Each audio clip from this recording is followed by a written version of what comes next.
আসসালামু আলাইকুম, welcome back to my channel. প্রতিদিনের মতো আবারও একটি রান্নার বলবো না, আজকে একটা ড্রিঙ্কসের রেসিপি শেয়ার করব। যাই হোক, আর নতুন নতুন আম উঠেছে, তো কাঁচা আমের ড্রিঙ্কস হবে। আমি আমটাকে সিদ্ধ করে নিয়েছি। এখানে উপকরণ লাগতেছে কাঁচা আম, কাঁচা মরিচ, তারপরে লাগতেছে একটু দই, একটু দুধ আর একটু বিট নুন আর চিনি। তো আমি সব উপকরণগুলো এক এক করে ব্লেন্ডারের ভিতরে দিয়ে দিচ্ছি। প্রথমেই কাঁচামরিচ দিলাম, তারপরে আমি দইটা দিয়ে দিচ্ছি। আর আমি আমটাকে সিদ্ধ করে ভালো করে আমটাকে আমি চটকে বের করে নিয়েছি কাঁচের বাটিতে।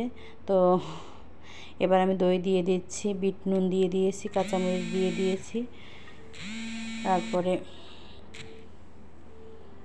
আমি এখানে দই এবং দুধ দুইটাই নিয়েছি। আমি মিষ্টি দইটা নিয়েছি, সেক্ষেত্রে চিনির পরিমাণটা একটু কম লাগবে।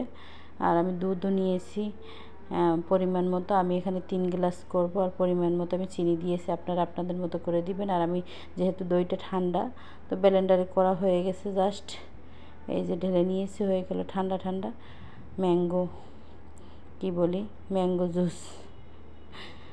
যাই হোক, কেমন লাগলো আপনাদের জানাবেন। রেসিপিটি ভালো লাগলে সবাই শেয়ার, কমেন্টস, লাইক করবেন। Thank you for watching. Tata.